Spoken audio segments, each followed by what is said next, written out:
Good afternoon, everyone. We have some breaking news. Chill with Jim is still supporting the business up top and the pajamas on the bottom movement, and we had to bring that up with the breaking news. Welcome to Chill with Jim. This is our special 2021 Cyber Threat Report. I am your host, Jim McCarthy, and I am the client advocate for Strix, Louisiana. We also have David DeArmond, who is joining us on site, reporting live from the Strix headquarters. David?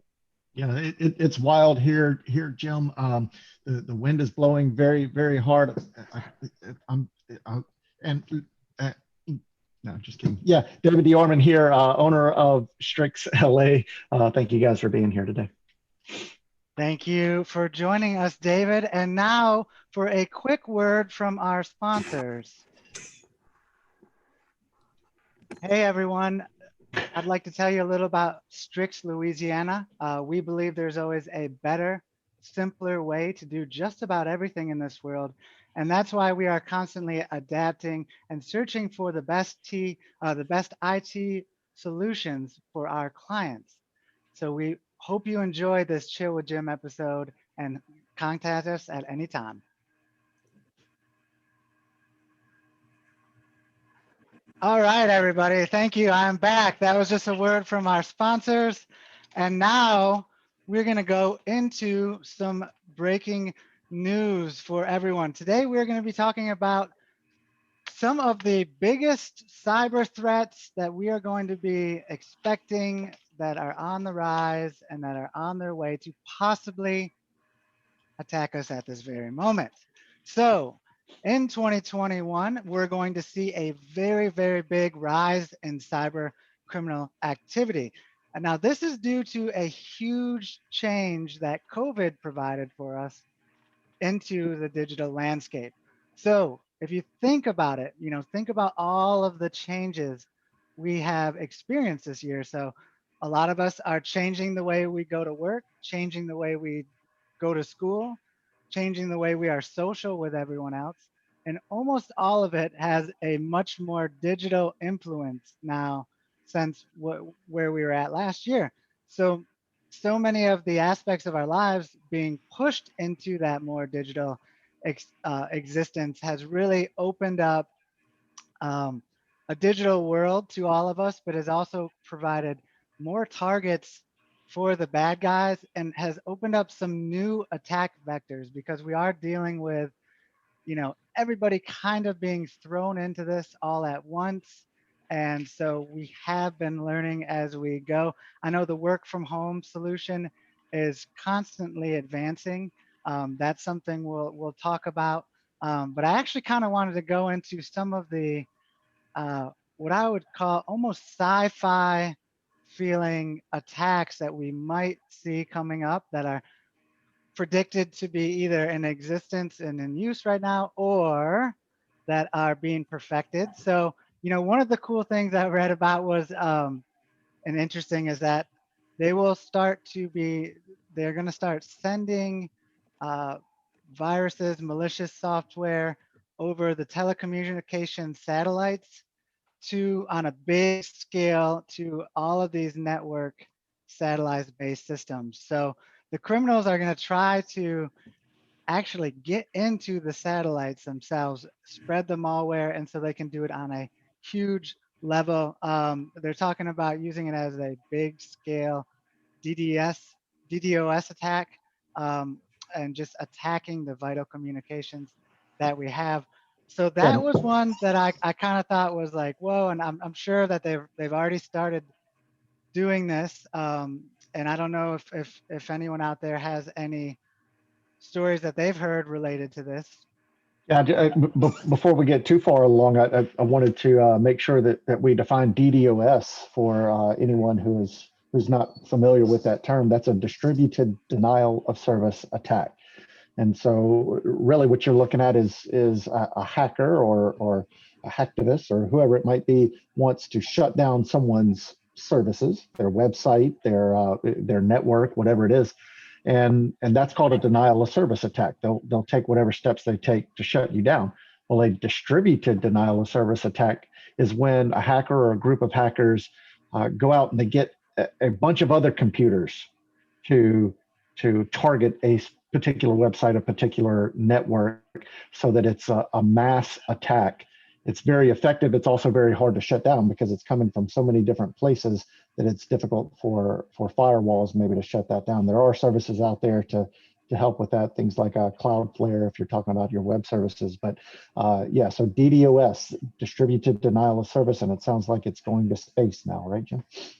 Yep, they're sending it out to space, sending it back down here for all of us. Um, but just thinking of all of the different ways that we are all connected to some form of electronic, and then thinking about that, like if you think about a supply chain or how far back that goes, so I'm connected to my internet here, which is connected to the internet in Baton Rouge, which is connected to somewhere in Washington, I believe, which is then connected to somewhere here that goes out eventually to space, right? So just think of all that huge connectivity that we all involve. So if they can start a big campaign from the very, very top and trickle it down like that, that's a very scary attack vector. The other one that's been talked about is just with quantum computing, the how close we are with quantum computing, is elevating a new risk, because really when it becomes capable of doing some quantum computing, it's going to eliminate a lot of the ways that we protect things. So if you think about like all the encryptions and algorithms, if we have quantum computing, which did anyone want to kind of touch on quantum computing just real quick in case anyone doesn't know? Just super, super fast. Is there anybody that's a big fan of quantum computing that wants to jump in? I mean, I've been reading a little bit about it, but it's like here, and I'm like, Yeah, yeah. I mean, the speed at which they're talking about these things being able to process, and the what you're talking about is being able to basically break encryption.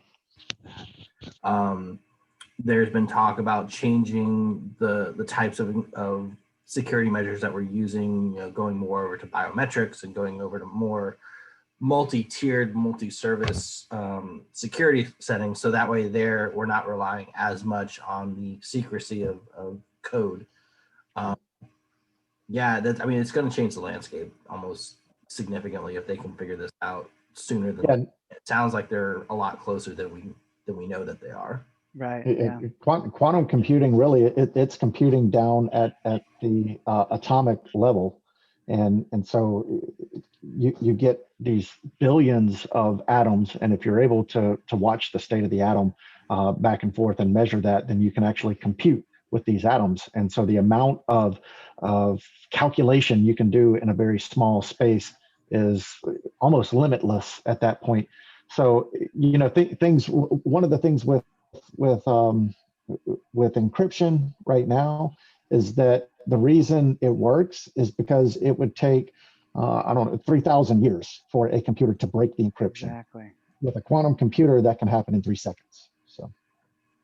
Thank you for explaining that. So that's where we're talking about the acceleration of how quick these things can be broken is going to really affect a lot of the ways that we approach security right now. Another one that was very interesting I heard about is that they are with the smart cars coming out. There's actually been quite a few instances where the vulnerabilities in the smart car charging stations are being exploited.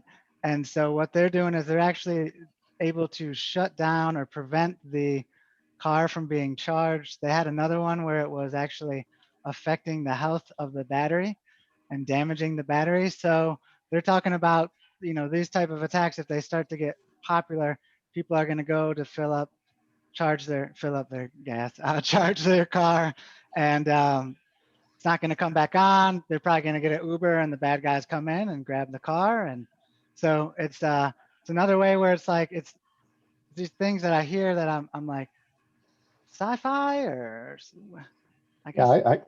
I can see ransomware being in essence ransoming your car. I guess it's ransom car at that point. I don't know what you call it, but yeah, you shut down the car, and hey, you pay us some Bitcoin, and we'll turn it back on for you. Yep. That'll be fun. I mean, just the fact that we're using the whole Internet of Things and how much we're starting to rely on computers in places that we didn't before. It's just opening up attack vectors everywhere. I mean, I sent you guys, Harley and David, I sent you guys that joke link, with locations of ransomware. And the fact that we're opening up Internet of Things and automating different things that don't necessarily need to be, but because it's convenient, we are. Unless you have something updating those things on a constant basis, you're not going to be able to secure them. And that's part of the problem is these things are just like buy it and forget it. And, 10-year-old technology in a device that is never going to get updated again. Who here has Philips Hue lights?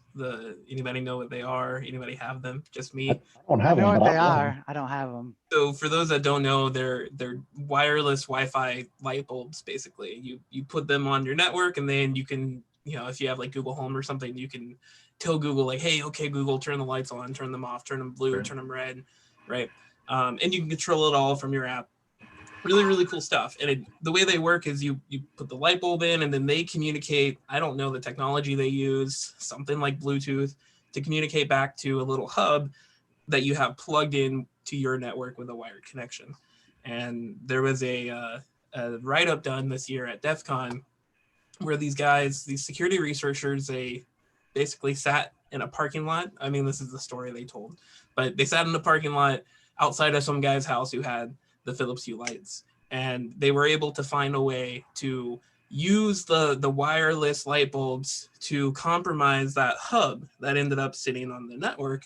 And then that was the pivot point to get inside the network and get over to other computers on the network and everything like that, which I thought was insane. Like it was a story where a home literally got hacked by a light bulb, I mean, and then you hear the stories where people are hiding like hacked devices and upload devices in like power cords, and the OMG cable. Have you seen those?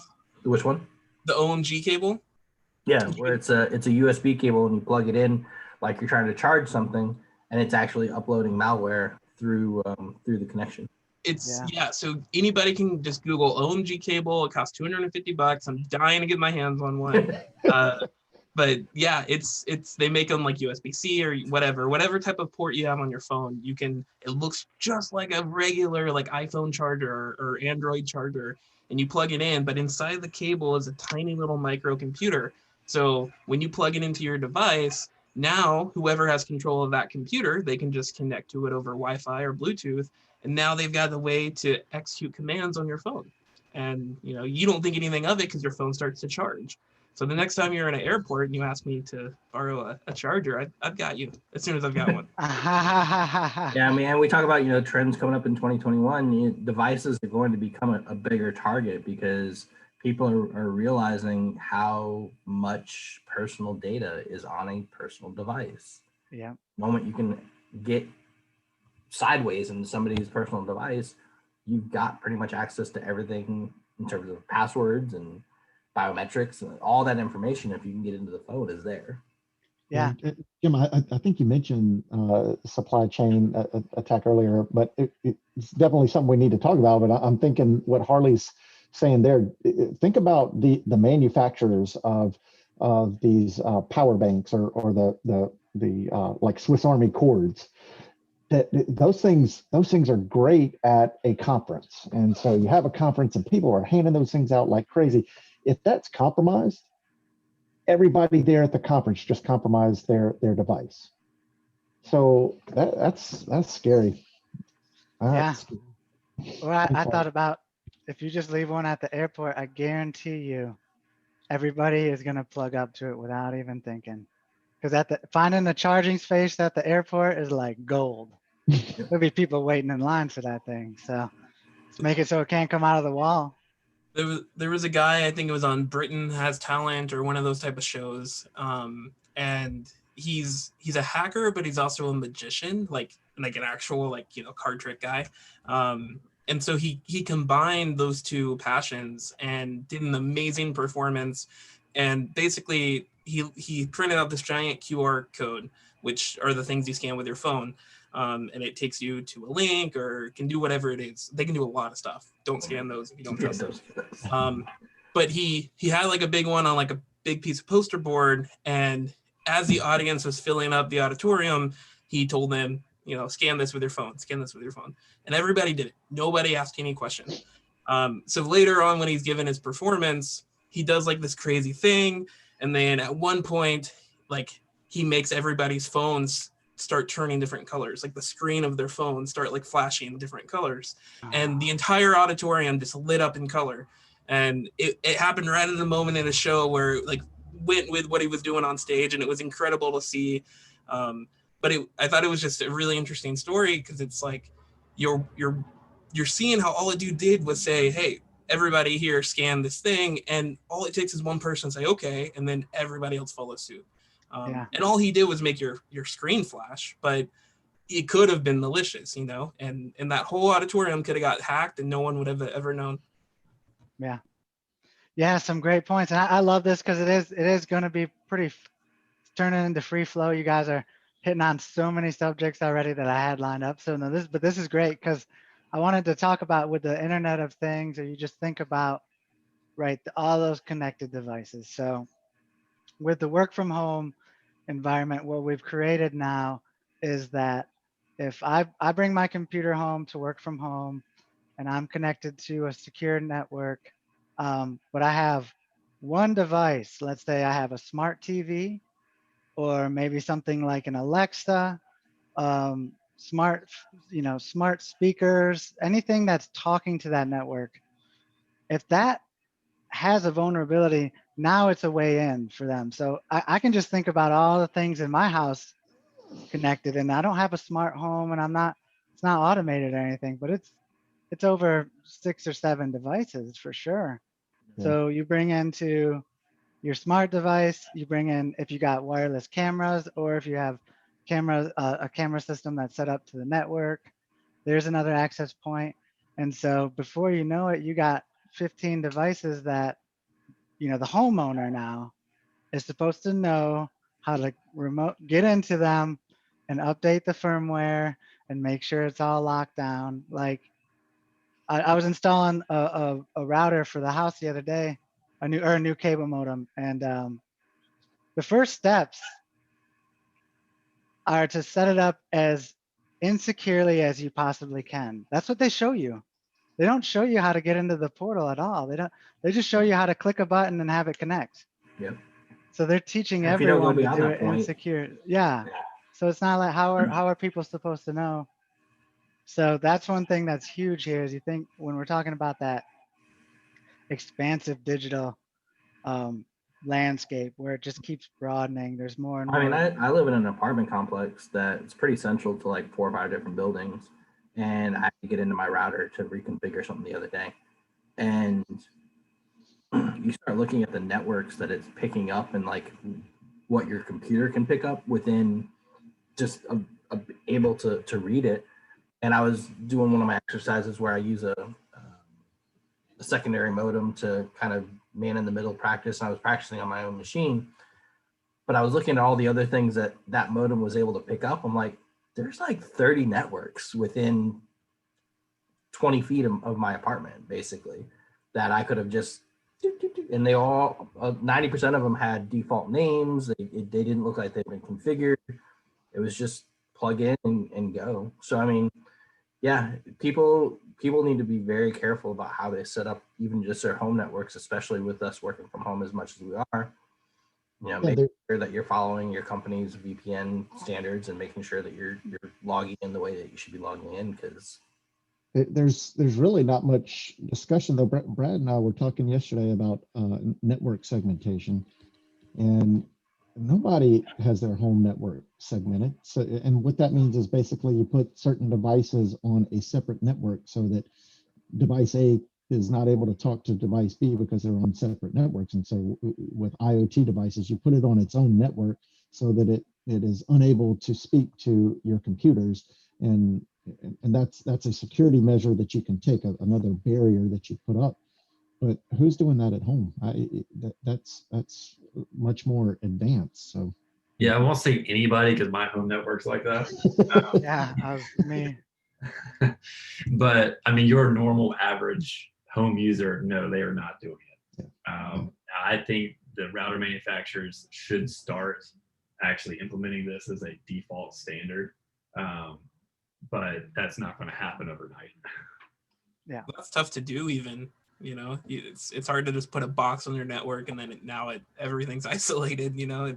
So people are gonna have to learn how to configure that themselves, or hire someone to do it. But yeah. Service.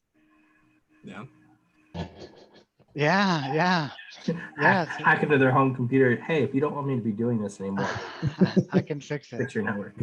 Just trust me.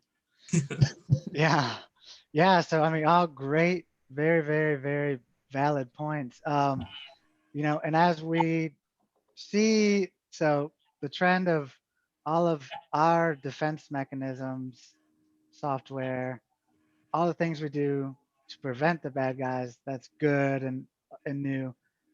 Now the bad guys are getting those advantages as well. So you're talking about AI,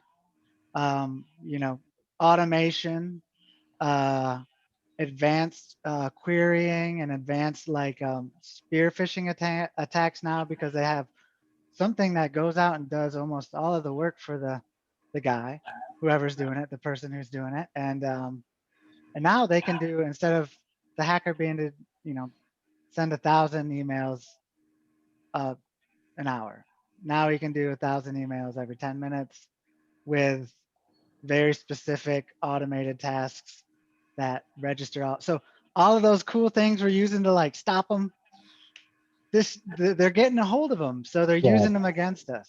All of the signs that we look for, let's say in a phishing email, there's so much online data about people that if you have the right databases and build things the right way, someone can send out a mass email to 5,000 people, and each one of them is going to be particularly built for the person that's receiving that email. So instead of getting, "Dear sir, I'm a Nigerian prince, blah, blah, blah," it's going to be, "Dear Jim, dear Carlene," or, if they have enough information, they may know your nickname, and they may say, "Hey, I Irish know you Irish." haven't gotten your stimulus yet. Yeah. Yes. That's the big one that's right now is companies or people are pretending to be, somebody who knows how to get a hold of your stimulus check or whatever, to update your information because you haven't received it yet. And they're using that to basically spearfish out like the old Nigerian prince. Yeah. on the topic of spear phishing, I think it's like David had mentioned with being able to look for those red flags in an email. I was just testing a web application today, and I found 2 different vulnerabilities on it. And so it's not just as important that end users are educated. Okay, these are red flags, right? Hover over the link before you click in, make sure it's taking you to the right domain. Always look at the from address, make sure it's who it is. It's actually from who it is that I think that it appears to be from. Observing the headers, doing all these things. The 2 vulnerabilities that I found on a web application today could be combined to allow me to get that actual server, like the real company server, to send a user an email that I controlled and contained the context of. So it could have been a phishing email if I had instructed it to be one. And then when you click the link, I found a second vulnerability that's called an open redirect. So basically you would go to that actual website, the website domain would be like legitcompany.com, but then after it would redirect it to whatever website it is that I wanted to control. So the email the end user would receive is basically, it came from the legitimate company. It has like everything signed, it bypassed all the checks, like everything's good. And then the link that they go to click on belongs to the legitimate company, like everything, like it would be impossible almost to see, hey, this is a phishing email. But because that company who hosted the web application had some misconfigurations in their code when they created the web application. Now it's the end user who's going to be affected by that, and it's almost impossible for them to protect themselves.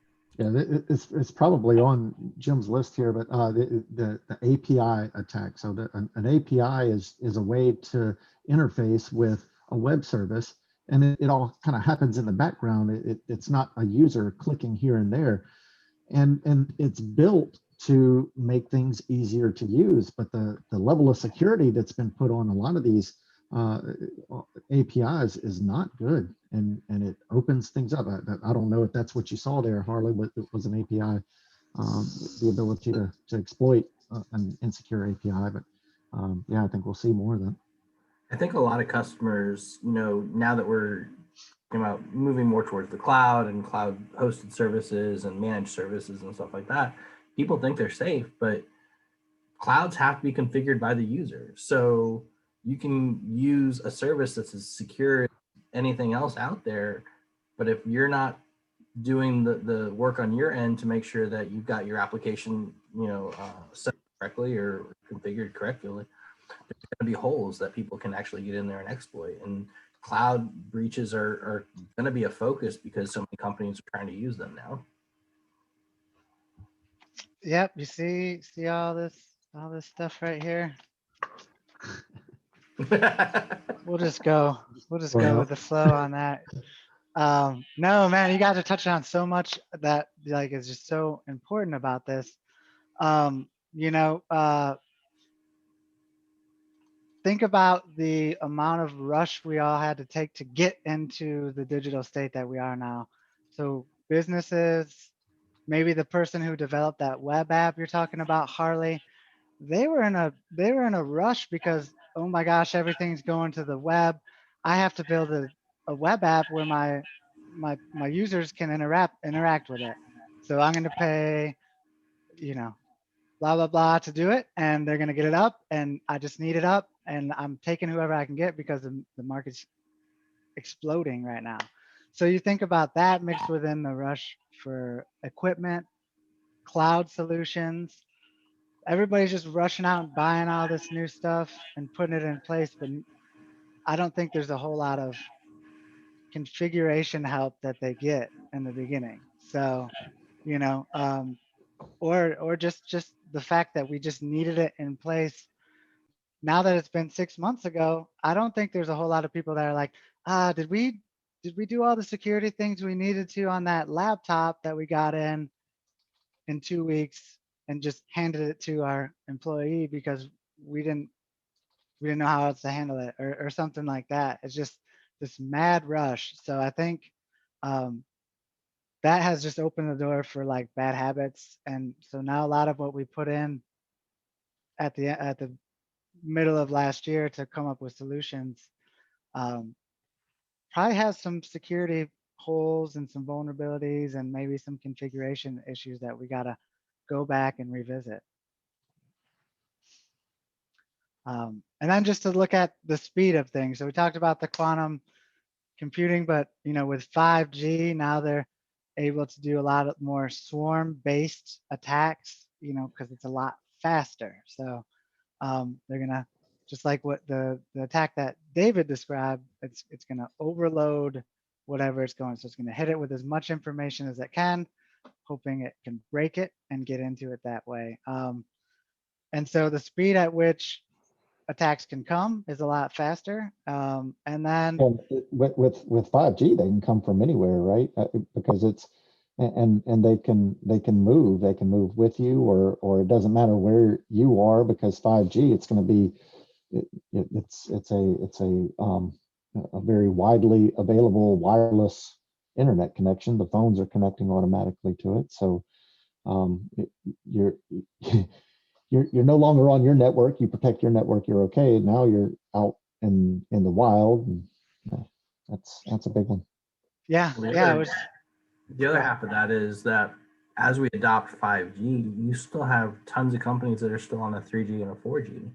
So all the existing exploitations from those previous systems are still out there, still floating around on companies using new software, new hardware, new this and that. but they're not really protected on the back end because they're still not really actually using the new networking.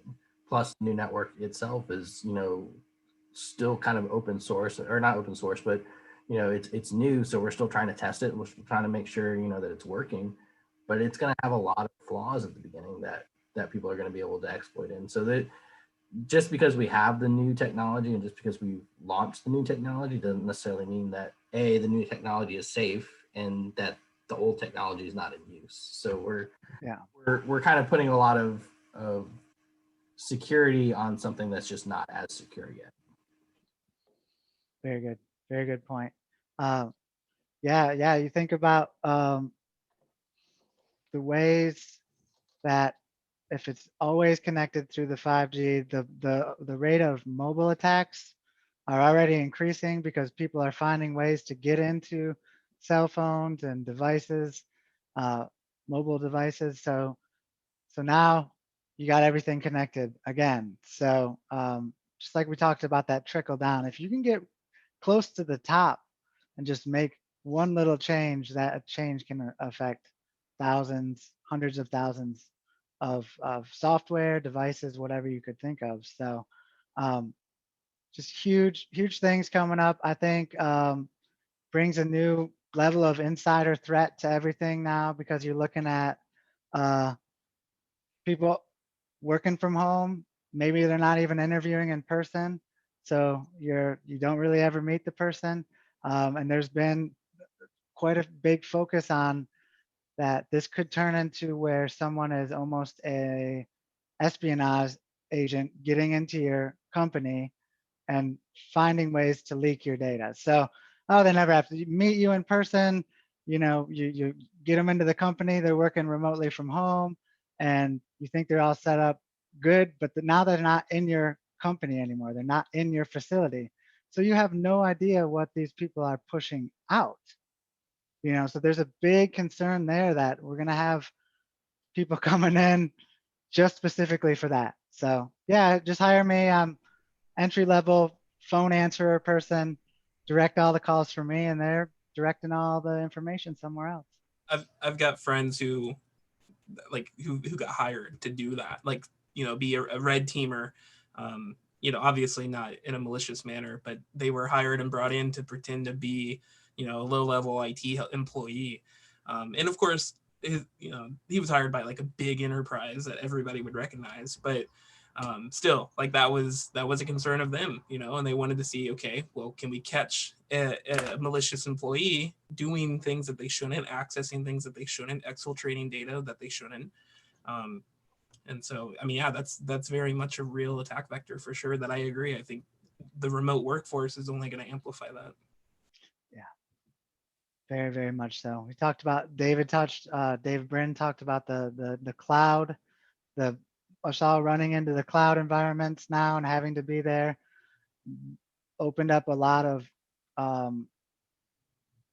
targets. People they're seeing that there's a lot of people using this. We want to get out there, and we're seeing it's more and more important to have a third party security or backup for these cloud services. So, we just house all of our emails with Microsoft and everything's fine. We'll be safe. It's all backed up in Microsoft. Well, Microsoft has an issue and they lose all your data. Oh no. So that's where we're seeing it's going to be more and more important to have these third-party cloud solution, security, backups. I don't think it's going to be as acceptable to just take a cloud company's word for their security practices. We're going to see some checks and balances coming in here. And so back on the insider threat, a rise we saw last year and really started the year before was, as a service on the criminal side. And so like ransomware as a service, well, you're also starting to see groups come up that are insider threat as a service. And so what it is you start to see where they have these trusted insiders and they're saying, hey, I work here. If you want to get inside, pay me this amount of money. And now that people are working from home, it's harder for the employer to say, hey, what are you doing? Who are you talking to? You don't have that as much control as you used to. Yeah. Sci-fi, Y'all sci-fi. are scaring me. I know, I know.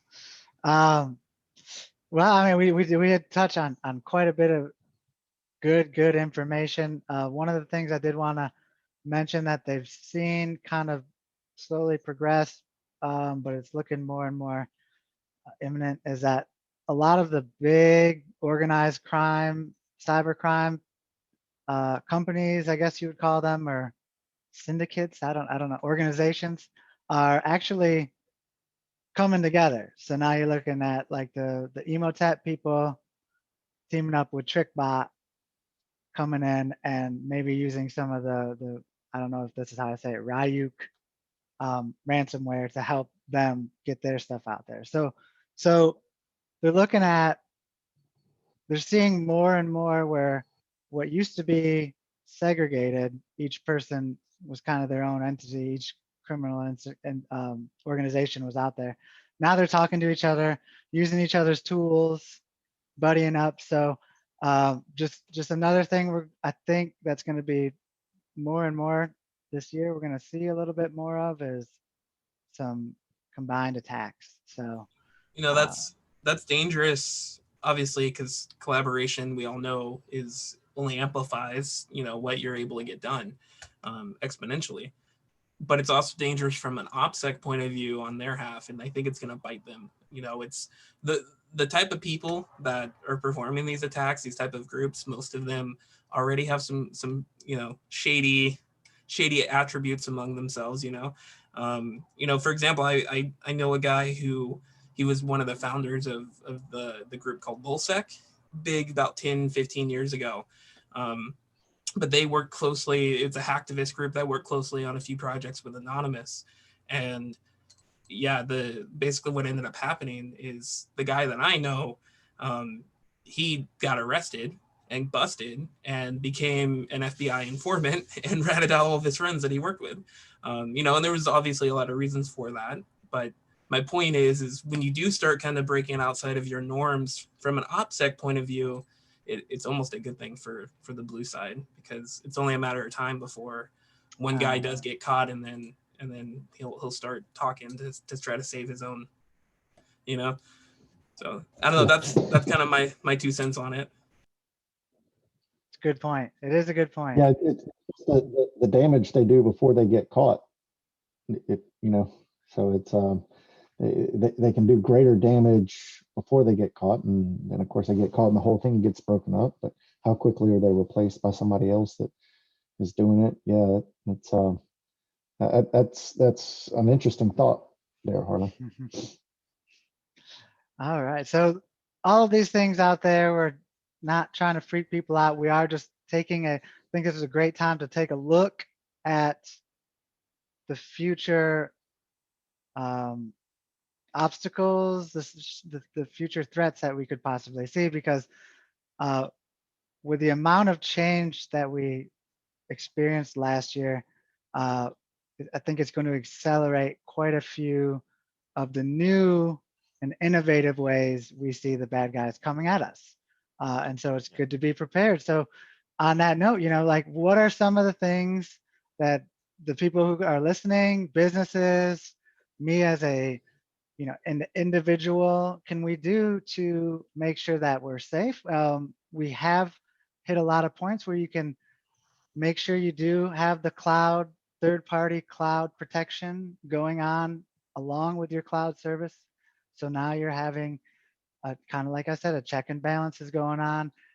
You definitely want, if you have a security company, which will help, they should be taking advantage of things like AI and automation to make sure that your security risks are handled well and immediately. So if you talk to your security company and they're saying they're at your IT company and they're saying, well, you know, we just haven't done a whole lot with automation. It's not really our style, or we're not too into the AI yet.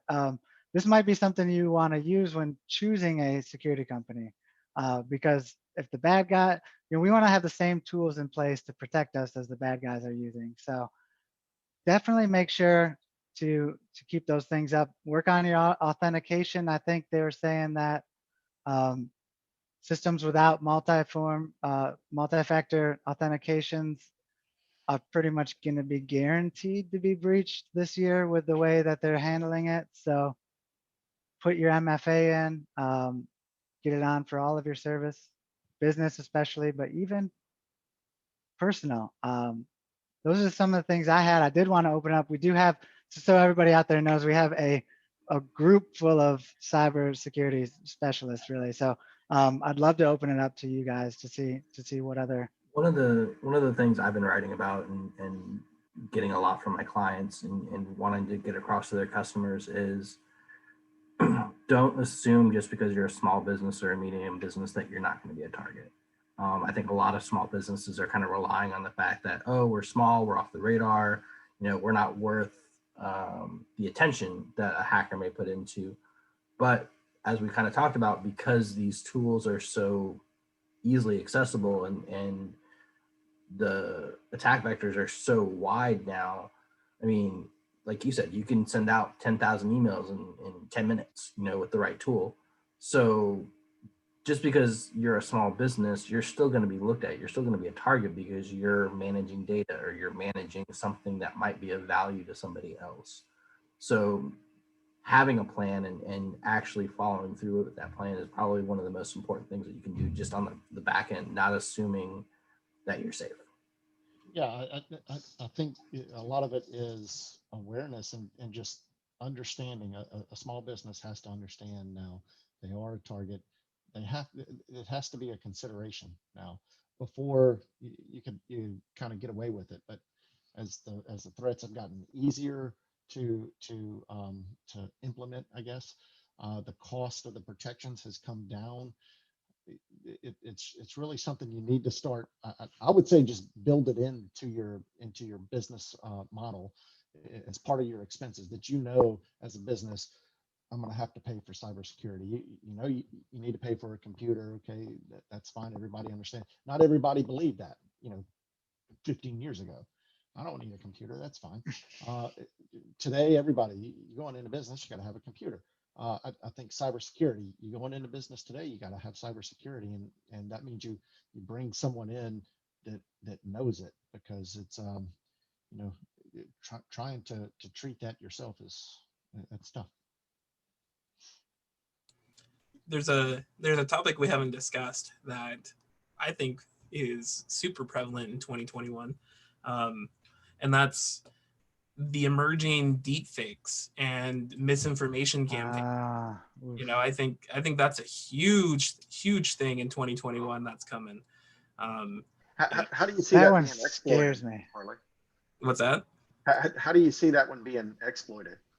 Deepfakes themselves, I think that those could be really exploited in a way that, for those that aren't familiar, they're basically machines that it's just a way to make it look like as if I'm impersonating somebody else.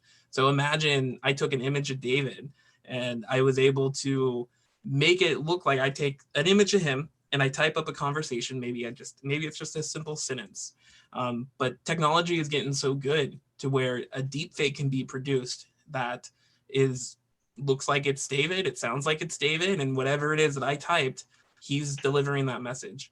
And just imagine, I took that picture, I make this look like it. It's a quick 30-second snippet. I hack his Facebook account. I publish this out, and all of his customers are going to see that message and be like, oh yeah, that's David. I trust him. And they're going to do whatever it is that he's saying to do in that message. And that's just one example. But imagine it's someone in a real position of power, like maybe a certain person's Twitter account who just got banned. But not to get too political, but just imagine if something like that happened, and even if the cameras or the photos aren't quite at the level, I would argue some of them are really good. But even if that's not, the voice for a lot of these services are really close. And so just being able to make a phone call and pretend to be somebody that you're impersonating and have the caller think like, yeah, this is who it is. I recognize their voice. This is who it is that I'm talking to. I think that's a huge problem that technology is just making it easier. My little brother downloaded an app off the Google Play Store, and he took a photo of me, and he basically said a whole sentence off of this free app he downloaded off the Play Store, and it looked just like me, and it was terrifying. So it's out there. It's out there for sure. And I think companies like Snapchat or in Instagram, any of those that have the facial recognition software and have all the filters that follow your face, even Zoom where it blurs out your background. I think all of those things are just using facial recognition software to know, okay, this is a person's face, this is their body. We don't want to blur that out. And I think all of that data, I think over time is going to make these services extremely smart. And I think that that's going to be dangerous in the long run. I find that the cyber criminals tend to reuse things that worked in the past, and they change them for today. And I'm thinking about the emails that got very popular, where they send you an email and say they turned on your webcam and they seen you do all these dirty things. Well, now they can send you a video and they can say, I've created this video of you doing this act or whatever, and if you don't pay me money, I'm going to send it out. How do you combat that? Maybe I didn't talk about it because I'm a little uncomfortable with that one. That one freaks me out bad. That one, out of all the stuff we talked about, that's one of the scariest things to me. Because just imagine, whoever the president is comes on and does a declaration to everyone that we're in a state of emergency for whatever, and we all need to evacuate. You see it on the TV, you see him talking, it looks like him.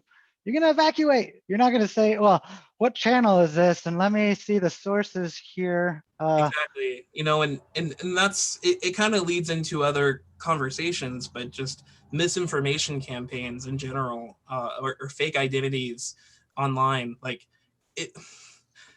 part of my job, I'm going to say this disclaimer, part of my job is to hack companies. They pay me, they bring me in, and I get to hack them. And so when I do social engineering campaigns, we use fake profiles online. Like I've created fake LinkedIn identities, and it's just so crazy when you actually have an established fake LinkedIn profile and you have connections and you're looking into people's lives and they think they know you, but they have no idea. Like it just makes you realize how fake everything is, and especially on the internet. Like if you go to thispersondoesnotexist.com, have you guys seen that website? Has anybody seen that? It just the one with all the different faces and videos of people that just have been computer generated. Yeah, you go to that URL and it gives you a computer AI generated person. Like I'm literally looking at a woman's face with glasses. She looks real. The background looks like the sky, but it doesn't exist. That person's not real. And so, if I'm making a fake identity online, I'm going to use one of these images because it's not going to show up in a reverse image search anywhere. And there's not going to be facial recognition software that's like, hey, you're not the real identity. You're not the real person you say you are. It's that type of stuff. And technology is at that level. And a lot of people, they're so scared of the topic that they act like it doesn't exist, and it's something I think we do have to talk about. No matter how uncomfortable we all get. Yeah, that's a creepy one. But things are moving pretty quick right now. So good thing we have people like Harley out there learning how to combat them. Bryn is going and learning how. Brad's on the front lines. We're on the front lines. Carlene, we got you. We got your back. So, but it's just like it's ever changing always, but the speed in which continues to get faster. And I think at some point, with how fast other things can compute, our human brains are not going to be able to compute as fast as all the things we make, because they already can't. But even just this discussion is like overload. Well, I'm thinking about how do you even combat that? And Harley, David, Brad, I don't know if y'all have any ideas. I can foresee maybe, especially if quantum computing gets down to a more acceptable level, maybe you use blockchain a little bit more to help verify your identity. And so that a video coming out is actually from somebody because it matches the blockchain. And if it doesn't match the blockchain, then it must be a fake video. But do y'all have any ideas of how we're even going to combat that going forward? I'll let other guys chime in. I've got a couple ideas that are futuristic, you know, not too helpful in the present day. But David, Brad, do you guys have anything? I really don't, but it really comes back to, anything with misinformation is trust but verify. So yeah, you may trust the source, but you need to also be diligent enough to verify what you see. And I think a big problem with that, right? When we saw the Twitter breach that occurred, in July, and people's Twitter's accounts were taken over. A lot of people use Twitter as a source of verification. They rely on that blue check mark, right? To say, okay, this person's verified, this account's verified, it's who they are. And obviously a simple breach can break that trust. Sorry. It can, but what they tweeted, you kind of have to say, okay, are they going to tweet trying to get money or a get rich quick type scheme, which is basically what it was. Now that doesn't mean that, at some point someone doesn't use that access and do something even more nefarious, but. Yeah, I mean, they even reported that was sort of a real fast, oh my gosh, I have this opportunity, what do I do with it? And they kind of just jumped at it, but had they had a little more time with that and had a little more time to kind of plan that out over time and sort of hidden the fact that they did have access for a little bit longer than they did. And that's the thing with a lot of these attacks are becoming the slow, long game rather than the quick, Yeah. And I think that's going to be the scariest part of what's going on with cybersecurity right now is, how long did that, I forget the name of it, the one that just happened like 2 weeks Solar winds. what's that? The solar winds? The solar winds. I mean, they were saying how they think they were in that system for 3, 4, 5 months before they even did anything, just watching and seeing what was going on. Yeah, and that's that's a supply chain attack where a library that SolarWinds uses is included in the program, and so let's say you're considered a legitimate developer, and you decide one day, all right, I want to start putting my footprint out there, and I'm willing to play a 2-3 year game here. You put it in, you put your code out there, other people start using your code, they include it into their systems. That's this whole SolarWinds. It ended up in so many different places, and then somebody turned on the attack, and now they're in Microsoft, they're in Fire, they're in all of these other companies, they're in government systems, they're everywhere because people depended on the software for years. Y'all kind of segued right into where I was gonna hope you would. I think it's very easily when you look at SolarWinds and you look at what happened, it's easy for small businesses or anybody just to say, well, if it hit this many people, how do we even why do we think I'm not going to get hit? Mm-hmm. But the fact that a small business is going to be hit with that level of supply chain attack doesn't mean it's not possible. Doesn't mean it won't happen. Doesn't mean it hasn't happened. But it gets back to the point of you have to go back to the basics. You have to start from square one. And so you get into the mentality and you assume you're breached. Stay in that mentality and protect things and do the fundamentals. And don't look at every little thing that flies by you and try to say, well, I got to protect against that. Just start at the basics, make sure you got those, then you can go after the things that might be, new. Yeah, when you're developing software, and especially if you're talking about small businesses, that the developers for small businesses, they're trying to keep costs down.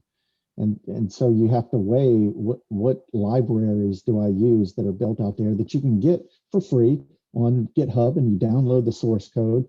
Are you really going to go through all of the source code to see what this library does, or do you see that 5,000 people are using this? Right.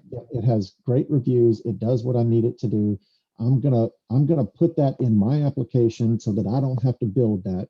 Because if I have to build it, it's going to take exponentially longer, exponentially more cost. So I'm going to put it in my application. and you're 5001, and then there's 5002 and right behind you, and now you've got 10,000 potentially infected software programs out there.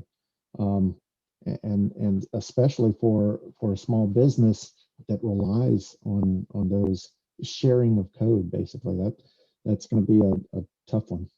And that's why I think at some point, like FireEye's approach, when they were the ones that identified, okay, this is an issue, and they traced it back, and they're like, okay, this is how they got in, and they were in for months, and so I think at some point it shifts from being able to prevent the attack. Obviously, that's step one, prevent.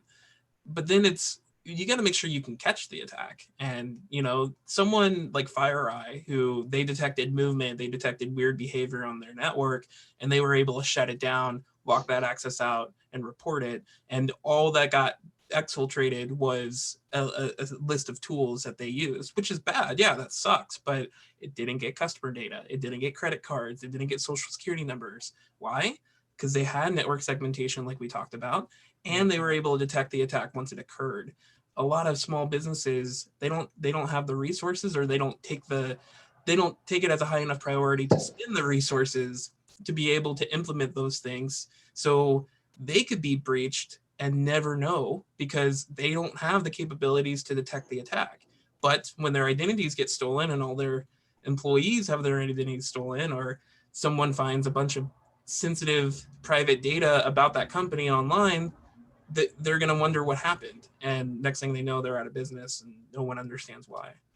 Yeah, and Harley, you do a lot of pen testing and that sort of thing.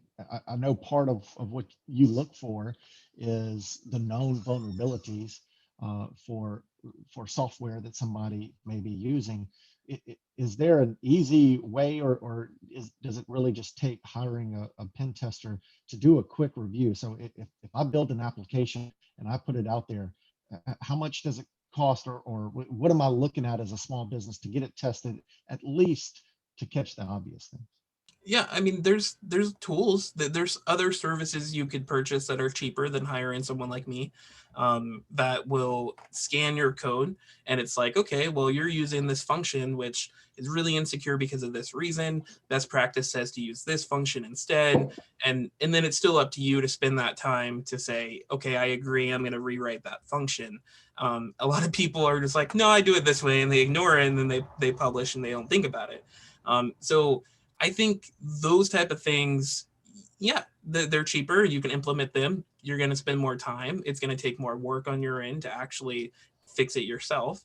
But then I think a pen test is part of, it needs to be part of the security posture. Like, even if you think you're doing everything right, and you have all these other tools and you're scanning and everything, you have to check your swing. Like, you don't know that your airbags are working until you're in a car accident. And do you want to know if that's too late or not? Like, that's why you take your cars in to get them checked to make sure things are working right. And so it's that type of thing where the pen test is just, we think we're doing everything good, or we know we're not doing everything good, but we don't know how bad it really is. So let's hire someone to see, like, okay, how bad is it really? Awesome. I think you get back to, I love that, Harley, but is you need a foundation to start with. Like, I think the CIS controls are the easiest for a small business to look at. And number 20 is pen testing. And so it doesn't mean that that's the first thing you do, because why you can do a pen test if you know you don't have 1 through 19. So I think having a structure that's been proven, and a foundation there to really build on, and to check things against, for people that, a small business, they're not going to know what they need to do. Either they hire someone, but at least the controls, they could say, hey, do we do this? Do we do this? Just to verify. One thing I am worried about is it comes to a point where, especially if you've got like the guy who decides whether or not to do a pen test is the guy who created and managed the network to begin with. Because a lot of them will never want to, they'll think, well, I don't need to. I've been doing this forever. I don't actually need to check to make sure that things are good. I see that a lot at the enterprise level.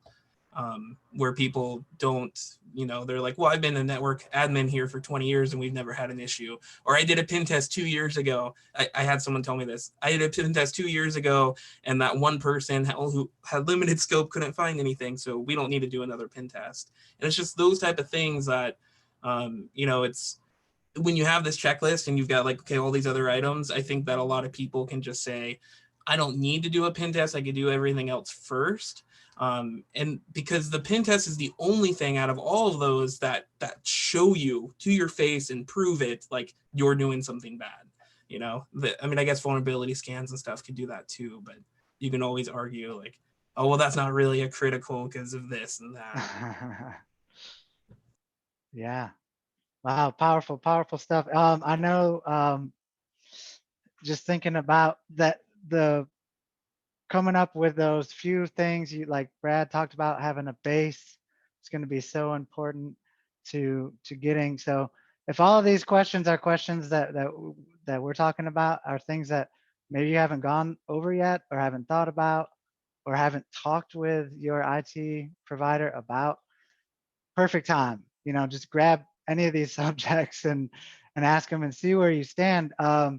Because just like they're talking about with the systems being in place. So imagine if you don't have, everybody buys fire alarms, but not everybody has a plan in place to do what happens when a fire actually occurs, right? So, but everybody's buying the fire alarm. So this is kind of like a lot of people they're buying security and all this, but they're not really like checking to see if it's working.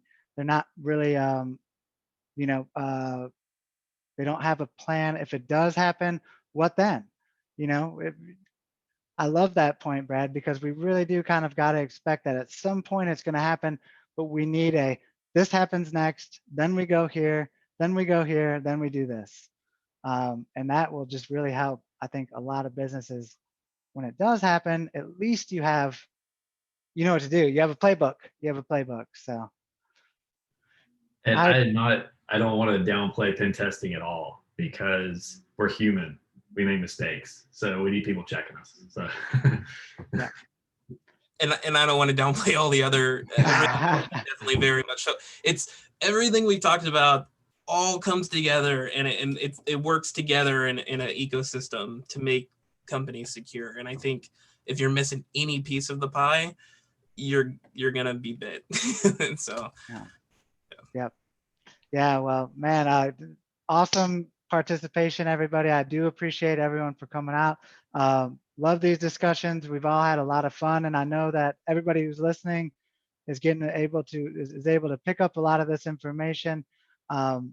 We did a good job, I think, keeping it not too techy. So hopefully everybody can, yeah, I think so. So hopefully it's applicable to a lot of people. I did want to go ahead and mention next week, we do have a special guest coming. I'm putting the link in there now in the chat. McHugh David, he actually works for the Livingston Parish News. He is a pro level podcast maker, producer, interviewer. He does it all and he does it great. That's actually how we met Brad was through one of his podcasts he did of actually David DeArmond. So he does that. He also helps a lot of other companies do their podcast. So we're going to just be talking about how is he so good at it? What are some of those keys? And then just kind of open it up for some general questions anybody has out there. So as always, it's the same chill time and the same chill network. And we hope to see everyone out there. Thank you again for joining me. thank you. Adios, guys. See you guys.